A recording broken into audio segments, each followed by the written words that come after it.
Wales is one of the fattest countries in Europe. 59% of us are obese or overweight. And guess what? That includes me. Obesity costs the Welsh NHS over £73 million every year. So why have we become fat?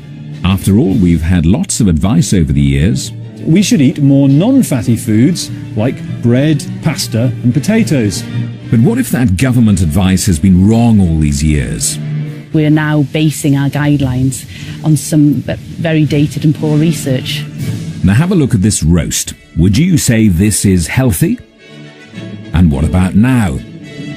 Well, according to a controversial new report, this really is the healthy option. Tastes good. So apparently fat is fine. There is no convincing evidence that links saturated fat with heart disease. It's carbs which are the real killer. Carbohydrate at the end of the day is just sugar.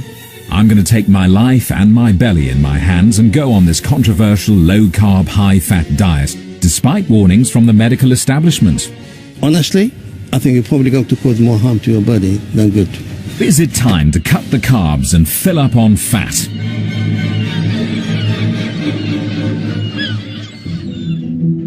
Now, I'm no stranger to diets. 3 years ago, I gave up sugar. I went on a traditional diet and exercise regime where I ate less and exercised more.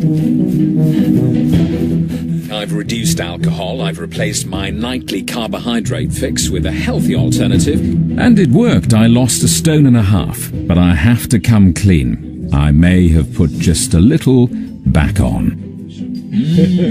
Wales has an obesity epidemic. So when a group of health professionals published a report that challenged the government dietary guidelines and proposed that a low-carbohydrate, high-fat diet could be the answer, I wanted to investigate. Lovely, thank you very much. That's fine. Now, the idea of this diet is to get most of my energy intake from foods high in fat, such as meat, fish, and dairy products, rather than what the government guidelines suggest, which is a strict limit on fat. They endorse a higher proportion of starchy carbohydrates like bread, pasta, and potatoes.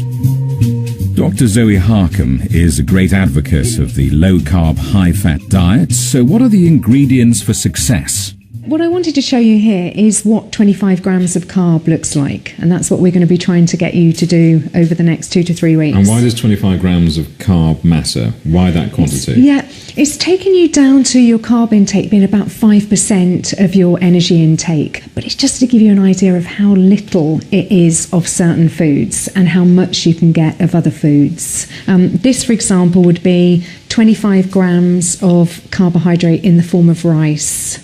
And if you like pasta... I do like pasta. That's your pasta allowance, I'm afraid, if you choose to take your carb intake in the form of pasta. Goodbye spaghetti carbonara and spaghetti bolognese. Yeah, you're getting the idea. Sunflower oil and olive oil, lard, butter, these things do not contain carbohydrates. You're saying lard is okay? Lard is fine. It's goodbye to the starchy things that the government tell us to base our meals on. So the good news is that we're going to serve you some pork and crackling, and that is what you're going to be able to eat in unlimited quantities. Oh my goodness. That looks lovely, doesn't it?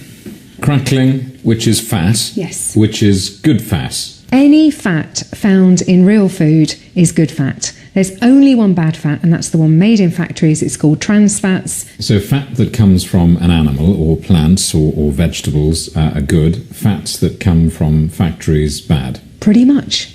It smells absolutely wonderful. I wouldn't normally have all that amount of crackling, but it looks absolutely wonderful. Lots of greens.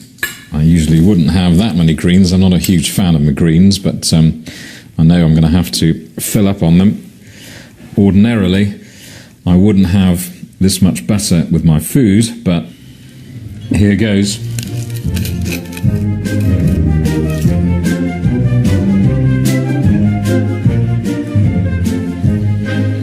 Tastes good. But if it tastes good, will it do me good? In life, nothing is usually that simple. By the way, don't try this at home unless, like me, you first see your doctor.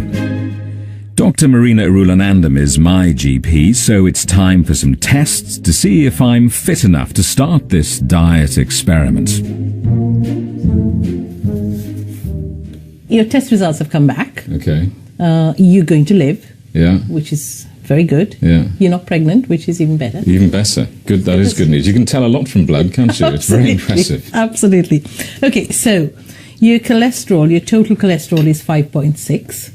So that's slightly higher than we'd expect it to be. According to the guidelines, it should be anything between 4 and 5 would be acceptable. So it's slightly over where it should Slightly over. be. But I'm not too concerned about you embarking on this diet. Okay. But I've got to reiterate that it's got to be very short term. 3 weeks. That's the plan. I'm going to do it for 3 weeks. Fine. Okay. The other thing to remember is, yes, you're doing this diet for 3 weeks. Don't go overboard and think, okay, wow, I'm having a high-fat diet. I can eat lots of cream and lots of red meat and, I can put cream into all my sauces. Just be a little bit sensible about what you're doing, okay? You know the risks with high fats. My doctor has cautiously agreed to my body experiment, but as expected, she's concerned about my arteries. Surely a high-fat diet can't be good for my heart. A prominent supporter of the benefits of this diet is the London cardiologist Dr. Asim Malhotra. There is no convincing evidence that links saturated fat with heart disease. I wanted to ask him if he thought it was safe for me to do this diet. The evidence is very clear. Dietary fat does not clog the arteries. What's driving this is refined carbohydrates, too much sugar. I've treated thousands of people with heart disease over my career, and what I tell them is that they should follow what I call evidence-based scientific studies that tell you the best diets for heart health, which is what I would say is a high-fat Mediterranean diet. So that means at the base, it means lots of vegetables, green vegetables. It means nuts. It means olive oil, oily fish. It means cutting out the refined carbohydrates and added sugars. See them as a treat, but not part of a healthy diet. So the fat that clogs up a patient's heart, the kind of patients you see every day, you're saying that fat comes from carbs? Well, what's interesting is when you look at the latest data, and a lot of policymakers, even nutritionists, scientists have not fully appreciated this. When you look at the saturated fats in the blood that are correlated with heart disease and type 2 diabetes, the ones that are driving that, produced by the liver, are sugar, starch, alcohol. So that is what we need to be concentrating on. It is not caused by dietary fat. Well, you couldn't get a much stronger endorsement than that, but this does fly in the face of a lot of the dietary guidance we've all heard for a generation. But if a cardiologist says my arteries will be fine, on with the experiment. My first day on this diet starts with breakfast. Bacon and egg fried in real butter, but no bread. I thought I'd miss eating toast and eating cereal, but I don't really. The South Wales valleys are the epicentre of the Welsh obesity epidemic. I'm in Ebbw Vale to meet Wales' foremost obesity expert and advisor to the Welsh Government, Professor Nadim Haboubi, who advocates a low-fat diet, the opposite of what I'm trying. I'm embarking on an experiment to undertake a low-carbohydrate, high-fat diet for 3 weeks. God. Really? Do you approve? Of course not. Why? Losing weight is never impossible. You go on any diet, you will lose the weight. Sustainability is the most important, and weight maintenance. Maintain weight loss. And I am certain from experience that you cannot sustain that. High-fat diet have a risk factor. Very low carbohydrate also have its complication and adverse effect. This is something we discourage actually in this center, in this clinic. We think that people should count their calories. We think people should be on low-fat diet. They should be on complex carbohydrate, not very low, not high either, and they should have adequate protein intake. It's a simple equation. There's no magic about obesity. It's just simply we are inactive. It's amazing how much we have changed, how much the society have changed. So your advice to me embarking on this experiment is? Waste of time. And honestly, I think you're probably going to cause more harm to your body than good. Well, that's not really what I wanted to hear. I meet with Paul Hinwood, one of his patients. I was working 70 plus hours a week, just grabbing food when I could, drinking too much, not doing enough exercise because I was constantly in work. So how much weight have you lost?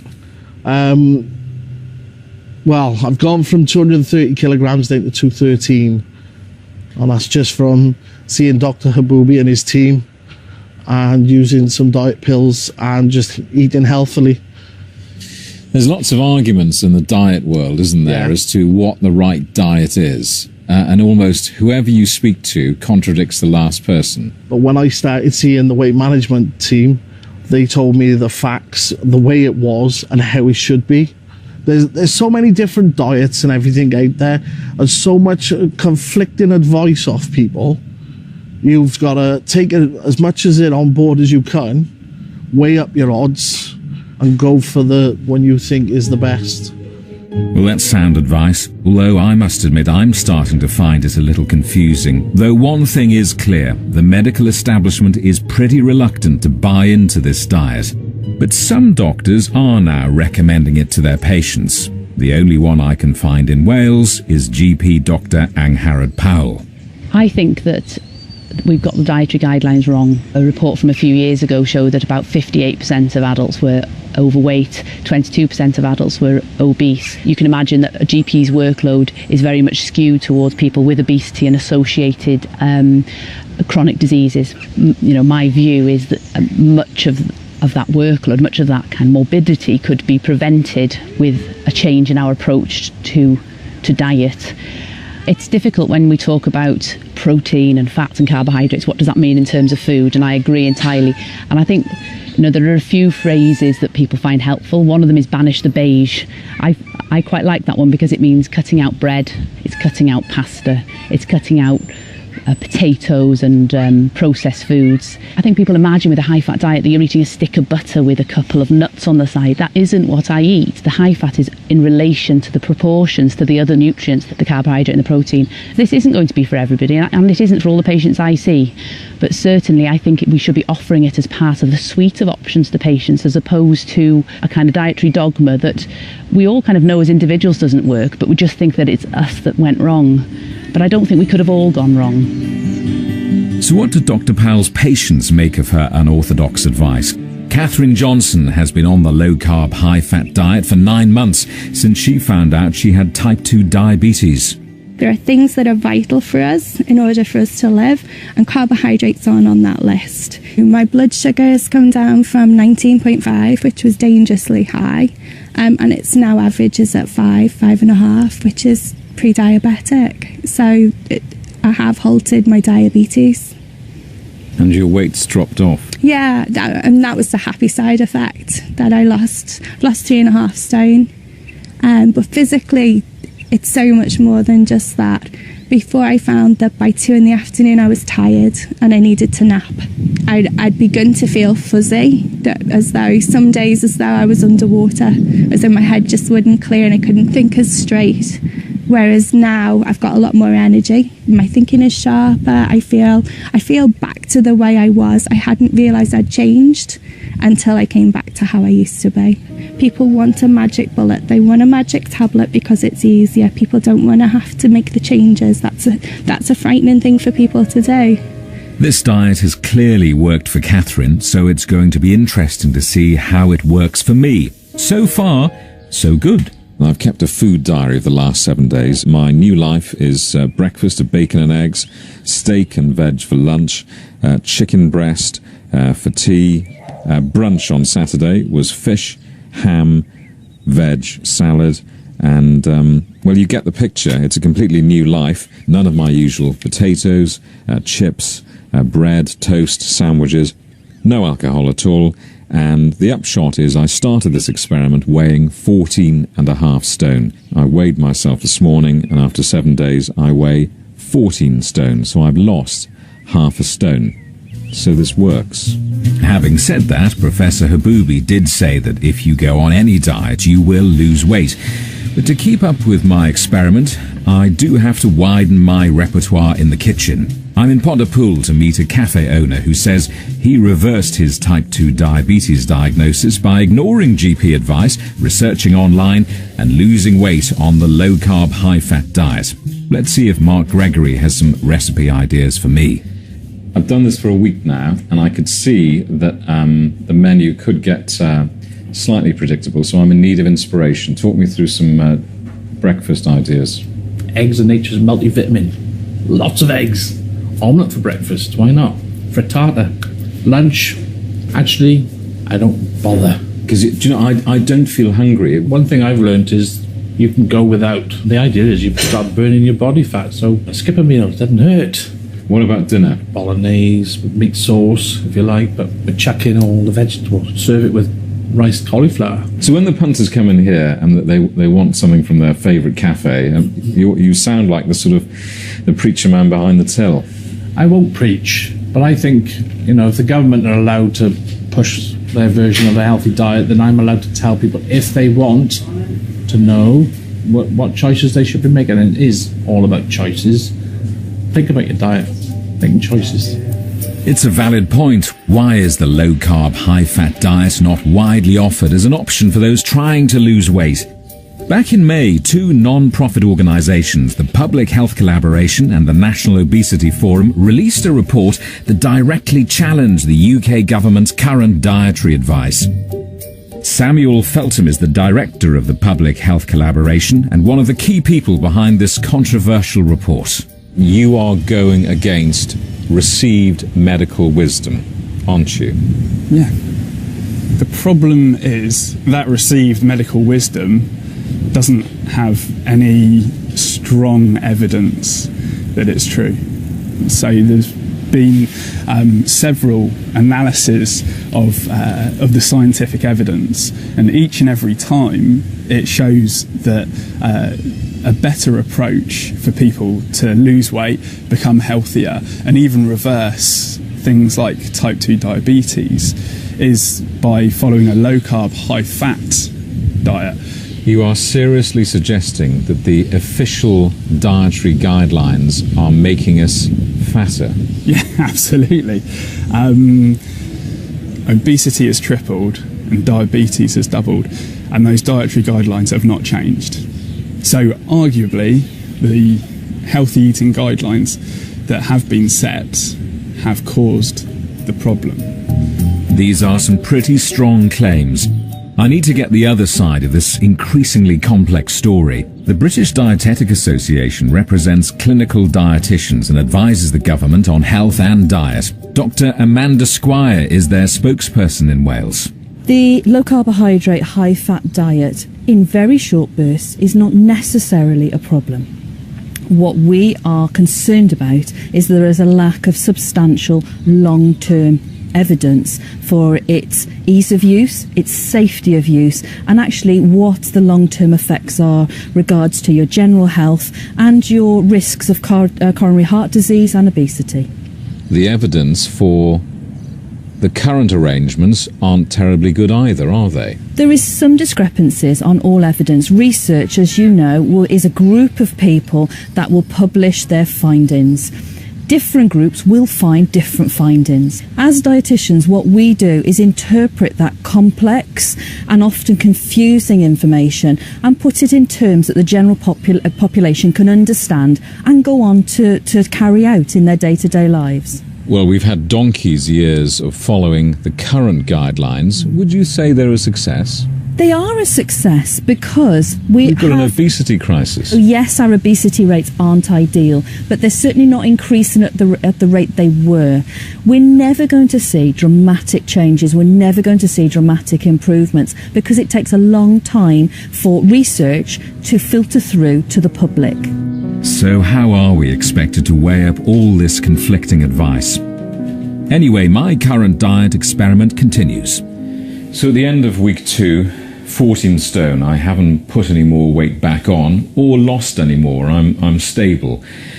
I'm missing things like fish and chips, takeaways, and I'm missing eating lots of fruit, which ordinarily I would do. This regime dictates that you can't eat too much fruit because of the amount of sugar, but I'm managing. I'm getting through on this. It's not too onerous. Losing weight is an awful lot about what you eat. Exercise is of course important, but you cannot outrun a bad diet, however many legs you've got. Here in Pembrokeshire, Jonathan Williams may have hit upon my perfect low-carb, high-fat takeaway. Lobster and some seaweed butter. Lovely. That's our secret ingredient. This is the cornerstone of everything we cook with, which is the lard bread mixed with Welsh butter. And we've been doing this for about, I don't know, 4 or 5 years. So we put the lobster in there. Lobster's just caught off the beach. I've always been a massive advocate of eating butter. I'm not sure about you, Jamie, but... Well, we've spent 30 years being told butter's bad for you, and now it seems it isn't. So. No, it's quite interesting how it turns around. So when they've been queuing up outside here all day, thinking that this is really cool and really trendy, and I'm sure it is, but you're not doing anything new at all. I mean, they were doing this 100 years ago. They called it real food. It was free food. They got it off the beach. Yeah, yeah. I mean, yeah. You can't give away my secrets now, Jamie. But it's tough though. I mean, it is. I mean, I think people are so used to. I don't know whether it's media or what's happened in the last 30, 40 years, of people kind of, all these different diets coming out, and it's funny how it's almost turned full circle now, and we're kind of almost going back to where we were 100 years ago, before the big companies came in telling us what to do and what to eat and how to live your life. Just basic, good local food is simple. So how does it feel to be the next big thing then? That you are it, you are the low-carb, high-fat, trendy diet? Yeah, well, that feels pretty good. I do like my bread rolls to mop up my butter from time to time. I think, I think everything in balance, everything in reason, and I think, you should not be afraid of butter. You should not be afraid of these things. I think, I think they're all good. A healthy takeaway? Well, yeah. It's not possible, surely. I would offer you some, but... Oh, it's so good, isn't it? It's so lovely. You get to eat that every day on your diet, Jamie, or just... I wish I could. But it's so simple, isn't it? It's just fish, butter, cook. Yeah. People always say they're really confused about the food they should eat. I guess the simple answer is real food. Real food, not from a factory, straight from the sea in this case. Can the answer really be that simple? And if it is, then why is it not the basis of government advice? With so much criticism of the government guidelines, the question that begs answering is, who's behind the dietary information we're bombarded with? Professor David Miller from the University of Bath is an expert in this subject. So who actually advises the UK government? Scientific committees, which are made up of working scientists from the universities of this country, and they advise the government on the best science on nutrition questions, and they advise the government what to do about that. That's how it's supposed to work.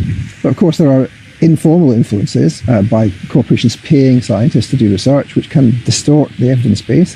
The other way in which the corporations influence is through the process of directly targeting and trying to influence civil servants, special advisors, government ministers, and they do that by meeting them directly, by putting on events, by funding think tanks to attract the minister to come and speak, and they do it also directly by funding political parties. So what would you like to see change? Well, I think the key thing is to remove the taint and potential corruption of corporate money in the whole policy process. The advice should be coming from scientists who, to the best of their ability and to the best of our system's ability, don't have conflicts of interest which could adversely affect the kind of advice that they give. When it comes to dietary advice, do you think we should be listening to the UK government? Well, if you want to listen to what the UK government says, you need to ask the question, what underlies that? What science underlies that? And when you look at that closely, it's not the best science. One thing I am discovering is that there's no shortage of disagreement on diet. Governments of every complexion strongly deny that they're influenced by the food industry or that any advice isn't based on objective scientific research. But there are still many questions which I wanted to put to the people in charge in Wales, the Welsh Government. Well, nobody wants to talk to me. I had wanted to talk to the Chief Medical Officer for Wales and the Health Minister. They both work in this building behind me, but they have both declined our invitation to take part in this programme. But they have issued the following statement. They say the Eat Well Guide is the UK's national food guide, which has been developed by experts and based on extensive evidence and forms the basis of Welsh Government dietary advice. They say it's designed to promote the optimum balance for a healthy diet, including in relation to starchy carbohydrates and fats. So there. Even though as a devolved nation Wales has the power to write our own guidelines for public health, in this case we are following what Public Health England says. Well, I've been following my own advice. My 3 weeks are up and this is my moment of truth.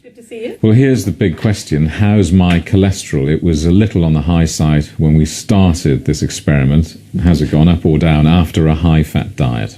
So when we started this process 3 weeks ago, your total cholesterol level was 5.6.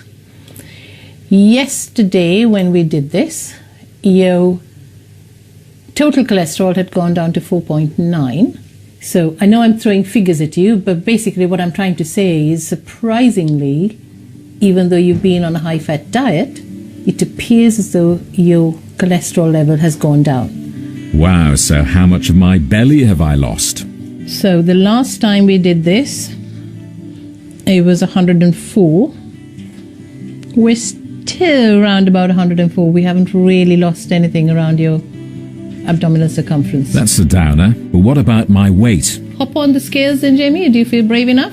Okay, here we go. So you were 94 kilograms when we started. We're now down to 88 kilograms. Well done. That is the result. 3 weeks on, what do you conclude? It would be very difficult for me to say whether it has done you any damage or not internally, because I have no way of finding out how your liver, your heart, your kidneys are doing after this diet. What it's done is made you lose a considerable amount of weight. So for anyone who is contemplating a regime change like mine, what would your advice be?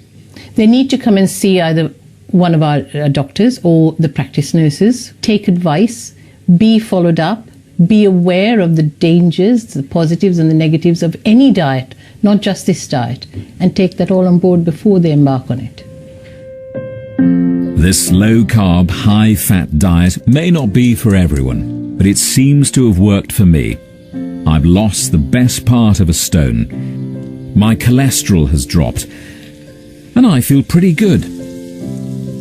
The one thing I've taken from all of this is to be more aware of the food I eat. I spent my whole childhood not eating any greens. The irony now of having to eat lots and lots of greens. Which are very nice. But the reality is, I still have weight to lose, and so does the majority of the population in Wales. We eat too much. We eat the wrong things. But confusing, contradictory dietary advice is a serious contributory factor in our big fat problem, and that is serious food for thought.